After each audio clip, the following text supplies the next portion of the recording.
Khamas Johor பாரு மின்சார இரட்டை தண்டவாள திட்டம் நாட்டின் ஒட்டுமொத்த வளர்ச்சியை உந்தச் செய்யும்.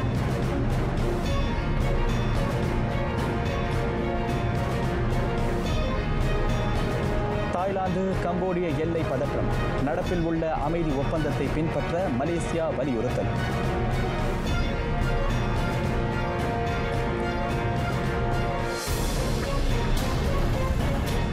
மலாக்கா டுரியான் தூங்கால் சம்பவத்தை விசாரிக்க சிறப்பு பணிக்குழு, எத்தரப்பு தலையீடும் இன்றி புலனாய்வு.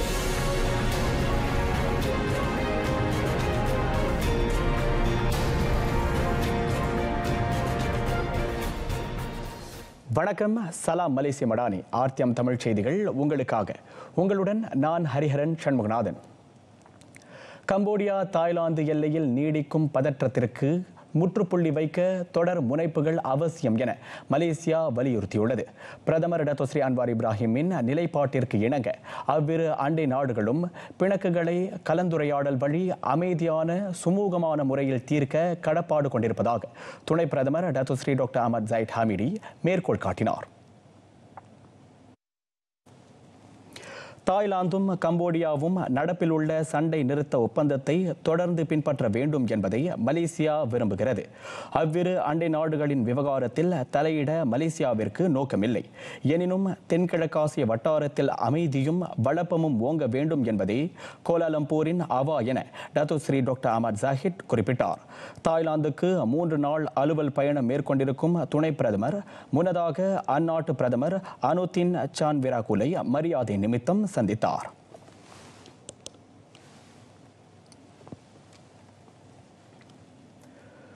கூட்டரசு அரசாங்கத்தின் மேம்பாட்டு திட்டமிடல்களில் மாநில அரசுகளும் முக்கிய அங்கம் வகிக்கின்றன. நாட்டின் மேம்பாட்டில் ஒவ்வொரு மாநில அரசும் முன்வைக்கும் கருத்துகள் ஆழமாக கருத்தில் கொள்ளப்படும். அரசு இயற்றும் கொள்கைகள் மக்களின் தேவைக்கு இணங்க இருப்பதை அஃது உறுதிப்படுத்தும் என பிரதமர் டத்தோஸ்ரீ அன்வார் இப்ராஹிம் விளக்கினார். இனி மாநில அரசுகள் முன்வைக்கும் கருத்துகளுக்கு புத்ராஜயா முன்னுரிமை வழங்கும். தேசிய மேம்பாட்டு திட்டமிடல்களில் அவை நேரடியாக பயன்படுத்தப்படும். அது நாட்டின் மேம்பாட்டு திட்டங்களில் குறிப்பிடத்தக்க உருமாற்றத்தை கொண்டு வரும் என பிரதமர் நம்பிக்கை தெரிவித்தார்.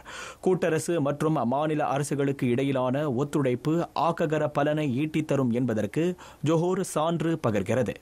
அந்த ஒத்துழைப்பின் மூலம் 10,000 கோடி ரிங்கிட் மதிப்பிலான முதலீடுகளை கவர்ந்து நாட்டின் பொருளாதாரத்திற்கு மாபெரும் பங்களிக்கும் மாநிலமாக அது விளங்குவதை நிதி அமைச்சருமான டத்தோஸ்ரீ அன்வார் சுட்டிக்காட்டினார்.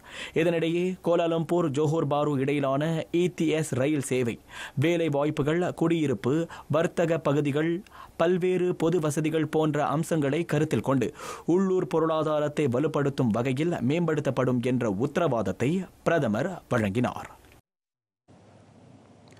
கமாஸ் ஜோஹர் பாரு மின்சார இரட்டை தண்டவாள திட்டம் ஜோஹர் மாநிலத்தின் பொருளாதாரத்தை வலுப்படுத்துவதில் முக்கிய ஊக்கியாக செயல்படும்.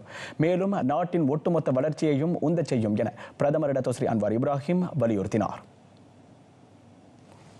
ரயில் தண்டவாள கட்டமைப்பில் புதிய நிலையங்களின் கட்டுமானம், குறிப்பாக உட்புற பகுதிகளில் நிர்மாணிக்கப்படும் ரயில் நிலையங்கள் புதிய பொருளாதார நடவடிக்கை மையங்களாக உருவெடுக்கும் என பிரதமர் விளக்கினார். புதிய ரயில் நிலையங்கள் மக்களுக்கு, குறிப்பாக சிறு வணிகர்களுக்கு நேரடி நன்மைகளை வழங்குவதுடன் கூடுதல் முதலீடுகளை கவரும் ஆற்றலையும் கொண்டிருக்கிறது என அவர் கூறினார். ஜோஹர் கம்பாஸ் பாரு ரயில் நிலையத்தில் கம்மாசுக்கும் ஜோஹர் பாருவுக்கும் இடையிலான மின்சார ரயில் சேவையை தொடக்கி வைக்கும் நிகழ்ச்சியில் டத்தோஸ்ரீ அன்வார் உரையாற்றினார்.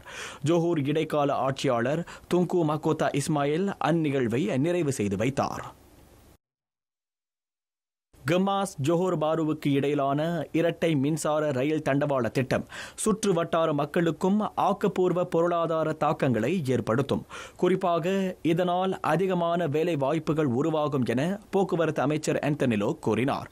உணவு தொழில், இ-ஹேலிங், போக்குவரத்து வசதிகள் போன்ற மறைமுக வேலை வாய்ப்புகள் மூலம் ரயில் நிலையங்களின் சுற்றுவட்டாரத்தில் ஆக்கப்பூர்வ வளர்ச்சி ஊக்குவிக்கப்படும். ஜோஹர் பாருவை தொழிலியல் மற்றும் சேவை அடிப்படை வசதி மையமாகவும் இது உருவாக்கும் என அமைச்சர் நம்பிக்கை தெரிவித்தார். இந்த புதிய தொடர்பு வசதி ரயில் சேவை தரத்தை மட்டும் உயர்த்தவில்லை, சம்பந்தப்பட்ட பகுதி மக்கள் மற்றும் தொழில்களுக்கான வாய்ப்பையும் விரிவுபடுத்துகிறது என்றார் அவர். இவ்வேளையில் 2026 முதலாம் காலாண்டில் ஜோஹர் பாருவிலிருந்து கூலாய் வரை சிறப்பு கம்யூட்டர் சேவையை அறிமுகப்படுத்துவதற்கான திட்டமிடலை மேற்கொள்ளுமாறு தமது தரப்பிடம் கூறியிருப்பதாக லோக் தெரிவித்தார். ஜோஹூரின் தென் பகுதியில் உள்ள மக்களுக்கான பொது போக்குவரத்தை மேம்படுத்தும் நடவடிக்கையாக அது மேற்கொள்ளப்படும் என்றார் அவர். அதற்கான பணிகள் இப்போது முடுக்கிவிடப்பட்டுள்ளன. அந்த கம்யூட்டர் ரயில் சேவை தயாராகும் வரை கிமாஸிலிருந்து ஜோஹர் பாரு வரை இதுகாரும் போக்குவரத்து சேவைகளை வழங்கி வந்த தொடர் வண்டிகள் முழுமையாக பயன்படுத்தப்படும்.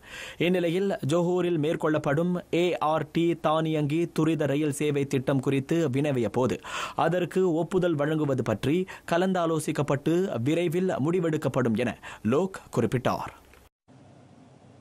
குடிநுழைவு தடுப்பு முகாமிற்கு செல்வதற்கான அனுமதி நிராகரிக்கப்படுவதாக UNHCR முன்வைத்த குற்றச்சாட்டை மலேசியா மறுத்தது.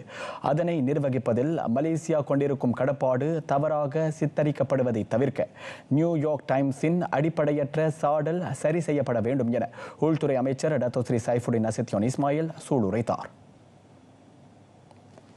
நாட்டின் குடிநுழைவு தடுப்பு முகாமை UNHCR பார்வையிடுவதை மலேசியா தடுப்பதாக நியூயார்க் டைம்ஸ் தகவல் வெளியிட்டுள்ளது. ஆனால் இவ்வாண்டு இருமுறை UNHCR இடம் இருந்து கடிதம் கிடைக்கப்பெற்றதை அமைச்சர் இவ்வேளையில் சுட்டினார். ஆயினும் அது உலகிடம் வெளியிட்ட தகவல் உண்மை அல்ல என டத்தோஸ்ரீ சைஃபுடின் விளக்கினார். அத்துடன் 2019 ஆண்டு தொடங்கி நாட்டின் குடிநுழைவு தடுப்பு முகாம்களை பார்வையிட UNHCRக்கு அனுமதி மறுக்கப்படுவதாக நியூயார்க் டைம்ஸ் தகவல் சாடியுள்ளது.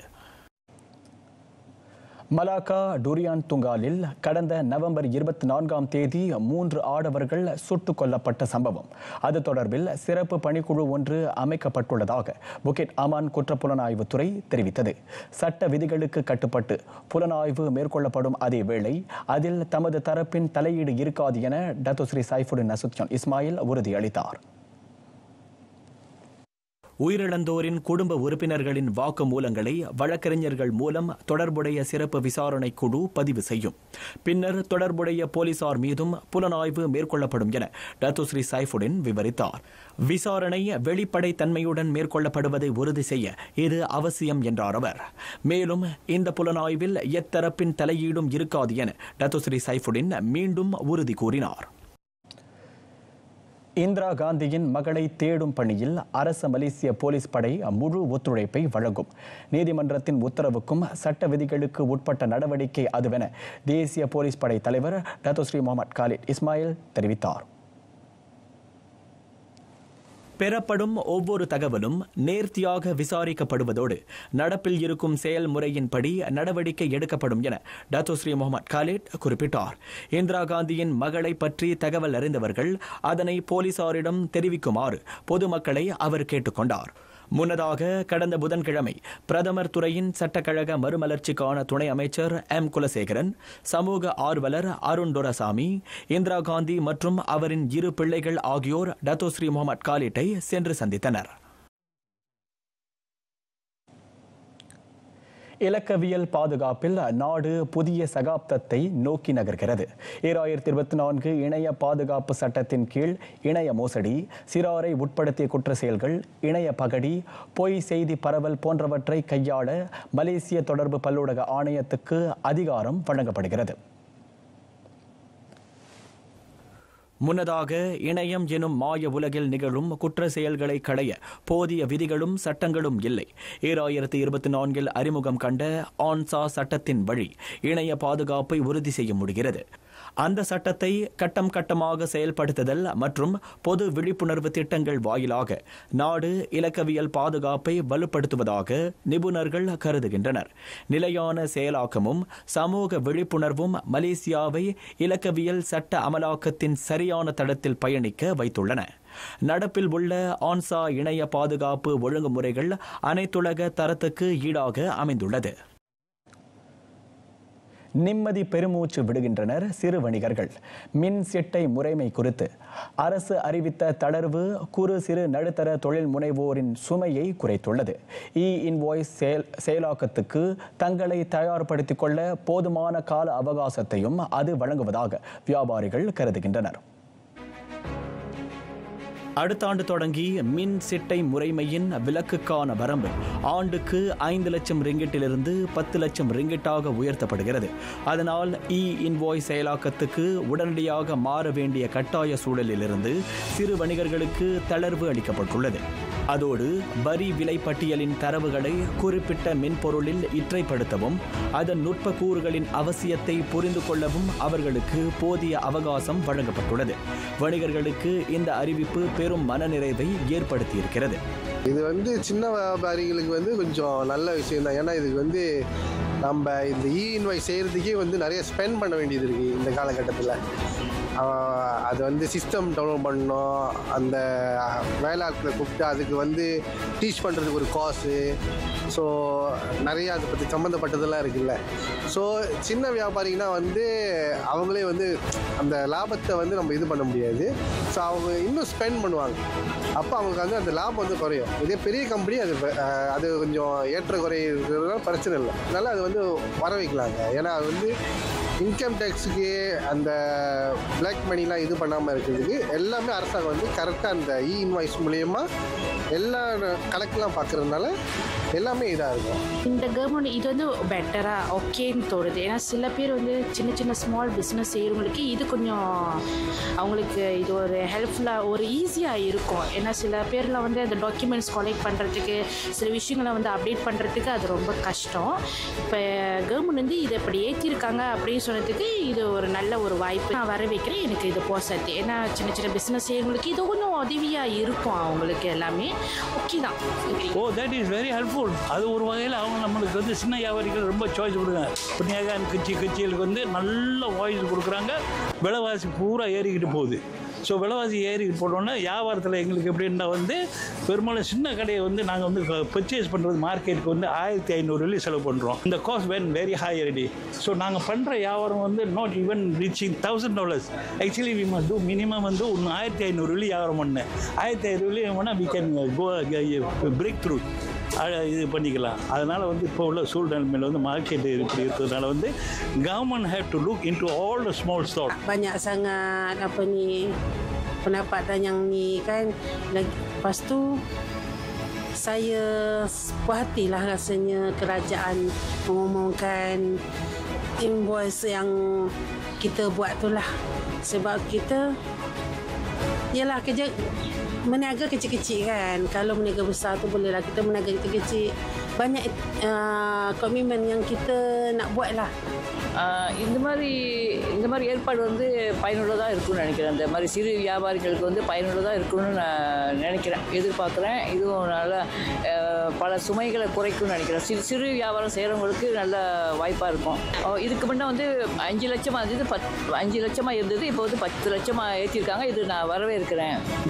இந்த 1 மில்லியன் இன்க்ரீஸ் பண்ணதுலேருந்து ரொம்ப சந்தோஷமாக இருக்குது. ஏன்னா சிறு வியாபாரி நம்மளுக்கும் பிஸ்னஸ் ஸ்டில் ஓகேலாம், கேன் சர்வைவ்லாம். இந்த மாதிரி இன்வாய்ஸ் போட்டாங்கன்னா பெரிய பிஸ்னஸ்க்கு ஓகே, இட்ஸ் ஃபேர் ஃபார் தேம்லாம். நாங்கள் சின்ன வியாபாரிக்கு ஸ்கூட்லாம் இந்த மாதிரி அவங்க இன்க்ரீஸ் பண்ணது வெரி குட். கொலங்காரனை நாங்கள் ரொம்ப வரவேற்கிறோம். ரொம்ப நல்ல விஷயம் அது. சிறு குறு நடுத்தர நிறுவனங்களுக்கு ஏற்படும் நிதி சுமையை குறைக்கும் நோக்கத்தை கருத்தில் கொண்டு மடானி அரசு அந்த அறிவிப்பை வெளியிட்டது. ஆயினும் PKS வணிகர்கள் தன்னார்வ முறையில் இன்வாய்ஸ் முறைமைக்கு மாற விரும்பினால் அதனையும் அரசு வரவேற்கிறது. இந்நிலையில் இன்வாய்ஸ் முறைமையின் விலக்குக்கான வரம்பு 10 லட்சம் ரிங்கிட்டாக உயர்த்தப்படுவது சிறு வணிகர்களின் சுமையை குறைப்பதாக சமேந்தா மலேசிய சிறு நடுத்தர தொழில் முனைவோர் சங்கத்தின் தலைவர் டத்தோ வில்லியம் அங் குறிப்பிட்டார். மின் சிட்டை முறைமைக்கான மென்பொருள் அமைப்பின் ஒருங்கிணைப்பு, அதனை இயக்கும் வழிமுறையை புரிந்து கொள்ள ஊழியர்களுக்கான பயிற்சி ஆகியவை குறித்து சிறு வணிகர்கள் பலர் கலக்கம் தெரிவித்தனர். அதனால் அதிக செலவுகள் ஏற்படும் எனவும் அவர்கள் குறிப்பிட்டிருந்தனர். அது மட்டுமின்றி பலர் இன்னமும் கையேடு செயல்முறையையே சார்ந்திருப்பதால் அரசின் இந்த தளர்வு வணிகர்களுக்கு திருப்தி அளிப்பதாக டத்தோ வில்லியம் அங் தெரிவித்தார். சூலு பரம்பரையினர் தொடுத்த $1400 கோடி இழப்பீடு கோரும் வழக்கு பாரிஸ் மேல்முறையீட்டு நீதிமன்றம் நேற்று அதனை முழுமையாக தள்ளுபடி செய்தது.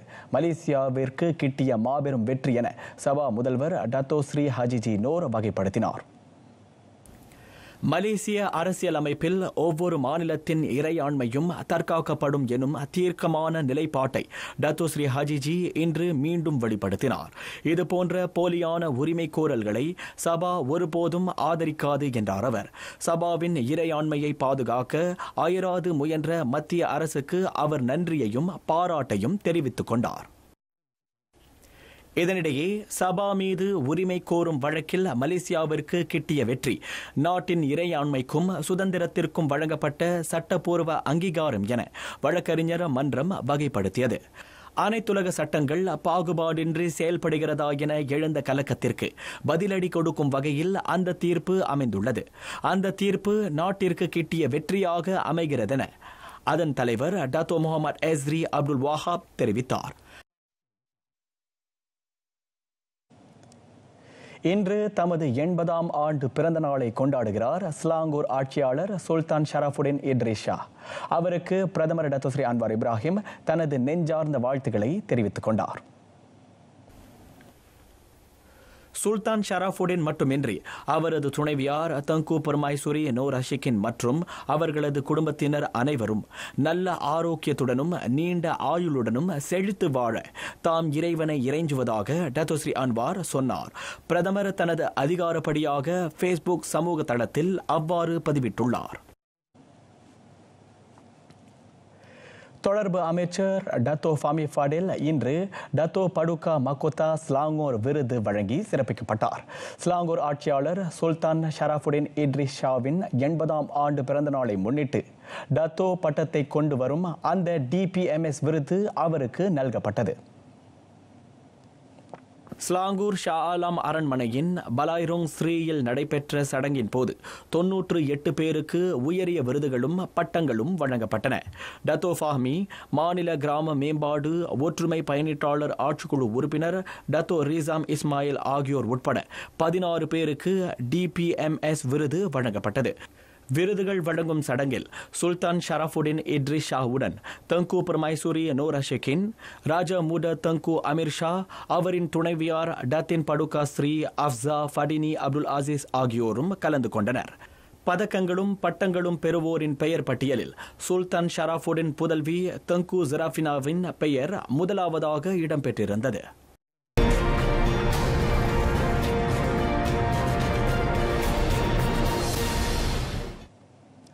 சிறார் மீதான பாலியல் கொடுமைகளையும் வன்முறைகளையும் துடைத்தொழிக்கும் முனைப்புகள் வலுவூட்டப்பட வேண்டும். அதற்காக அடுத்த ஆண்டு 2 கோடி ரிங்கிட் ஒதுக்கப்படும் என உள்துறை அமைச்சர் டத்தோ ஸ்ரீ சைஃபுடின் நசித்யோன் இஸ்மாயில் கோடி காட்டினார். இந்த ஒதுக்கீட்டின் வாயிலாக இலக்கவியல் தடயவியல் உபகரணங்களை அதிகரித்தல், புலனாய்வு அதிகாரிகளின் நிபுணத்துவத்தை மேம்படுத்துதல், பள்ளிகளிலும் சமூகத்திலும் விழிப்புணர்வு திட்டங்களை செயலாக்குதல் உள்ளிட்ட திட்டங்களுக்கு முக்கிய கவனம் செலுத்தப்படும் என அமைச்சர் தெரிவித்தார். இதுபோன்ற வன் செயல்களை களை எடுக்க இந்த ஒதுக்கீடு அவசியம் என டத்தோ ஸ்ரீ சைஃபுடின் விளக்கினார்.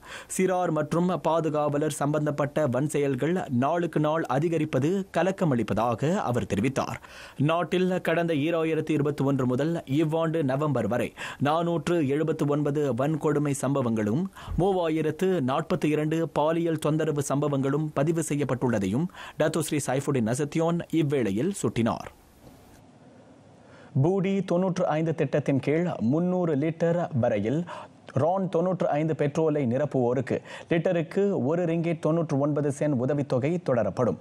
நிர்ணயிக்கப்பட்ட வரம்பை பயன்படுத்திய பின்னர் பூடி மடானி ரான் 95 பெட்ரோல் விலையை லிட்டருக்கு 2 ரிங்கிட் 10 சென்ட் அல்லது 2 ரிங்கிட் 30 சென்ட் என கட்டம் கட்டமாக அதிகரிக்கும் பரிந்துரை விவேகமான முனைப்பாக அமையாது என 2ஆம் நிதி அமைச்சர் Datuk Seri Amir Hamzah Azizan விளக்கினார். அது மக்களுக்கு சுமையை ஏற்படுத்துவதோடு அரசாங்கத்தின் நிதி நிலைக்கும் சாதகமாக இருக்காது. மேலும் அதனால் முறைகேடுகள் ஏற்படும் வாய்ப்புகள் உள்ளன. பூடி 95 இலக்கிடப்பட்ட பெட்ரோல் விலை பயன்பாட்டை அணுக்கமாக கண்காணிக்கும் அதே வேளை அதனை மேம்படுத்துவதற்கு உரிய வழிவகைகளை அரசு ஆராய்ந்து வருகிறது. மக்களின் வாழ்க்கை செலவின சுமையை குறைக்கும் பொருட்டு இதற்கு முன்னர் மாதம் 300 லிட்டருக்கும் குறைவான பெட்ரோலை நிரப்பும் மலேசியர்கள் லிட்டர் 1 ரிங்கிட் 99 சென்ட் என ரான் 95 ரக பெட்ரோலுக்கான உதவி தொகையை பெற தகுதி பெறுவதாக அரசாங்கம் அறிவித்திருந்தது. அது நிலைநிறுத்தப்படும். பூடி 95 திட்டம் அறிமுகம் கண்டதற்கு பின்னர் ரான் 95 ரக பெட்ரோலை மாதம் சராசரியாக 98 லிட்டர் வரையில் மட்டுமே மக்கள் நிரப்புவது தரவில் தெரிய வந்துள்ளது. 300 லிட்டர் பெட்ரோல் வரம்பை பயன்படுத்திய பின்னர் நாட்டு மக்களுக்கான ரான் 95 பெட்ரோல் விலை 2 ரிங்கிட் 10 சென்ட் அல்லது 2 ரிங்கிட் 60 சென்ட் என கட்டம் கட்டமாக உயர்த்தப்படாது. குறிப்பிட்ட எரிபொருளை மீண்டும் லிட்டருக்கு 2 ரிங்கிட் 60 சென்ட் என மிதக்கவிடப்பட்ட விலையில் வழங்குவது குறித்து senator Datuk Abdul Halim Sulaiman தொடுத்த வினாவுக்கு Datuk Seri Amir Hamzah Azizan விடை பகன்றார். சிறந்த வரவேற்பை பெற்றுள்ளது ரக்கான் இலக்கவியல் முறைமை. கடந்த ஜூன் 19ஆம் தேதி அறிமுகம் கண்டது முதல் இதுவரையில் 450 பேர் அதில் பதிந்து கொண்டுள்ள வேளை 38 புகார்களும் அதில் பதிவிடப்பட்டுள்ளதாக தேசிய ஒருமைப்பாட்டு துணை அமைச்சர் செனட்டர் சரஸ்வதி கந்தசாமி தெரிவித்தார். ரக்கான் இலக்கவியல் தளத்தின் பலனை முழுமையாக மக்களுக்கு கொண்டு சேர்க்க பல்வேறு நிறுவனங்களுக்கு இடையேயான ஒத்துழைப்பு வலுப்படுத்தப்படுவது அவசியம் என துணை அமைச்சர் விவரித்தார். இனம் மதம் சார்ந்த கூறுகளை கொண்டு மக்களிடையே பிளவை ஏற்படுத்தாது ஒற்றுமையை வலுப்படுத்தும் ஒரு முன்னெடுப்பாக ரக்கான் அமைவதை துணை அமைச்சர் சுட்டினார். அதோடு பகடிவதையை கையாளும் ஆற்றலும் இதற்குண்டு என சரஸ்வதி தெரிவித்தார். புகார் அளிப்பவரின் பாதுகாப்பை உறுதி செய்யும் நுட்பமும் இதில் உள்ளது.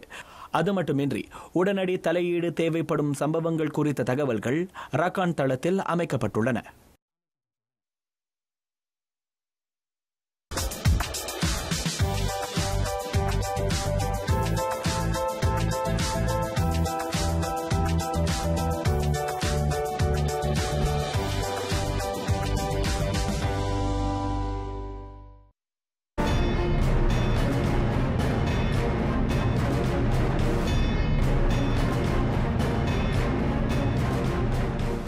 கம்போடியாவில் வாழும் மலேசியர்கள் தங்களின் சுய விவரங்களை உடனடியாக தூதரகத்திடம் பதிந்து கொள்ள கேட்டுக்கொள்ளப்படுகின்றனர். அவசர காலத்தின் போது அதிகாரப்பூர்வ தகவல்கள் சரியான நேரத்தில் வெளியிடப்படுவதை உறுதி செய்ய துல்லியமான தரவுகள் அவசியம் என மலேசிய தூதரகம் வலியுறுத்தியது. பாதுகாப்பு நடவடிக்கைகளை மேற்கொள்ளவும் மக்கள் நலனை பேணவும் குறிப்பிட்ட தகவலை தூதரகம் கோருகிறது. மலேசியர் சிலர் முன் அறிவிப்பு இல்லாமல் கம்போடியாவை விட்டு வெளியேறியது கண்டறியப்பட்டுள்ளது. ஆகையால் அண்மைய தரவுகளை திரட்டும் தீவிர முயற்சியில் மலேசிய தூதரகம் இறங்கியுள்ளதாக ஓர் அறிக்கை வழி தெரிவித்தது. மேலதிக தகவல்களை தூதரகத்தின் அதிகாரப்பூர்வ அகப்பக்கத்தின் வாயிலாக பெறலாம். முன்னதாக கம்போடியாவில் உள்ள பிரே விஹியார், ஓடார் மேன்சாய், பந்தே மேன்சாய், பத்தாம்பாங் மற்றும் புர்சாட் ஆகிய பகுதிகளுக்கு பயணிக்க வேண்டாம் என மலேசியர்களுக்கு வலியுறுத்தப்பட்டிருந்தது குறிப்பிடத்தக்கது.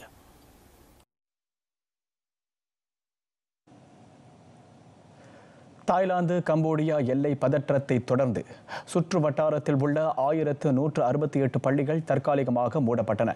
அவற்றுள் 102 பள்ளிகள் தற்காலிக துயர் துடைப்பு மையங்களாக மாற்றப்பட்டுள்ளதை தாய்லாந்து கல்வி அமைச்சர் நருமோன் பினோசின்வாட் உறுதிப்படுத்தினார்.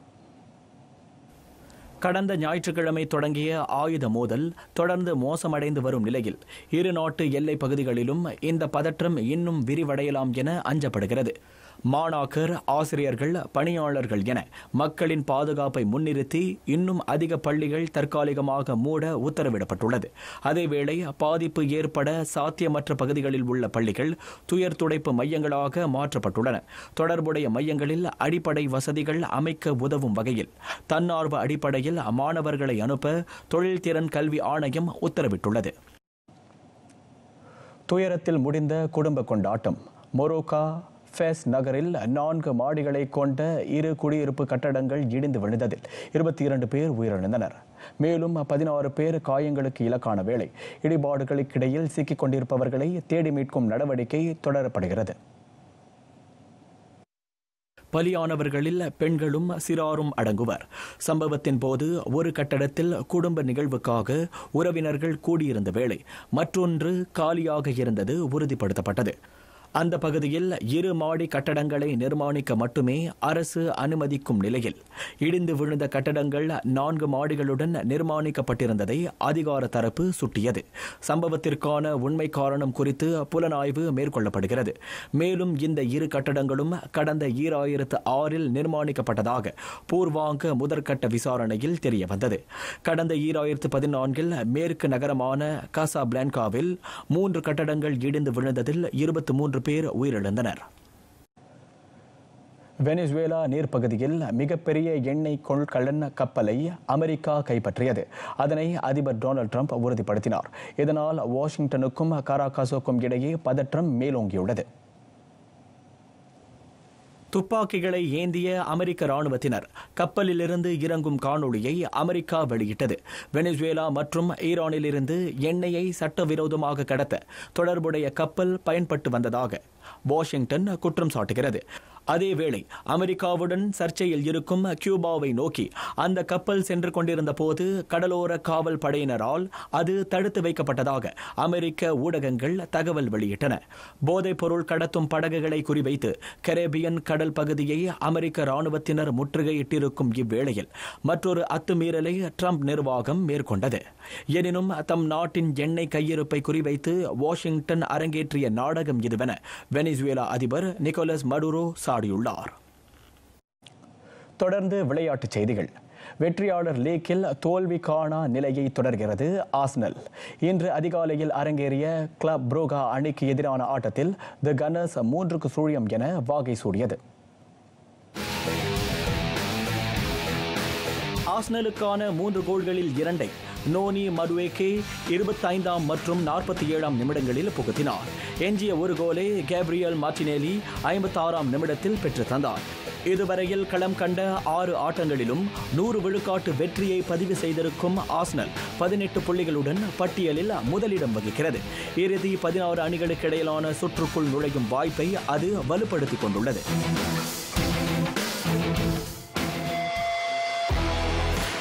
மற்றொரு ஆட்டத்தில் பென்ஃபிகா 2-0 என நப்போலியை வென்றது. அந்த போர்த்துகீசிய அணியின் மத்திய திடல் வீரரான ரிச்சர்ட் ரியோஸ் 20ஆம் நிமிடத்தில் முதல் கோலை அடித்தார். அவரே பென்ஃபிகாவுக்கு மற்றொரு கோலை பெற்றுத்தரவும் உதவினார். அந்த கொலம்பிய வீரர் தட்டி கொடுத்த பந்தை 49ஆம் நிமிடத்தில் புகுத்தினார் லியாண்ட்ரோ பெரேரோ. 36 அணிகள் அடங்கிய வெற்றியாளர் லீக் பட்டியலில் பென்ஃபிகா 6 புள்ளிகளுடன் 25ஆம் நிலையில் உள்ளது. பிளே ஆஃப் சுற்றில் களம் காண அது ஒரு படி கீழே இருக்கிறது.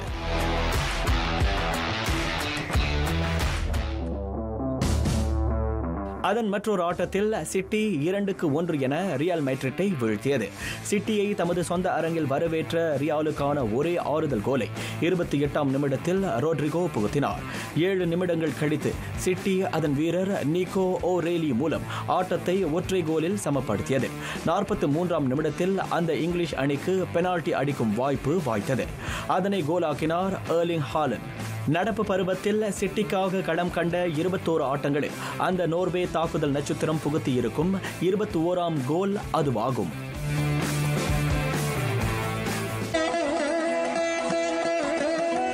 புதிய ஆத்திசூடி மோனம் போற்று. மோனம் என்றால் ஆழ்ந்த சிந்தனையுடன் கூடிய ஓர் அமைதி.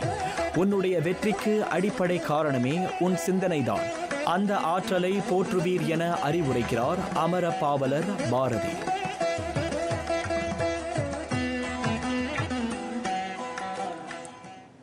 நிறைவடைகின்றன ஆர்டிஎம் தமிழ் செய்திகள். எங்களோடு இணைந்ததற்கு நன்றி.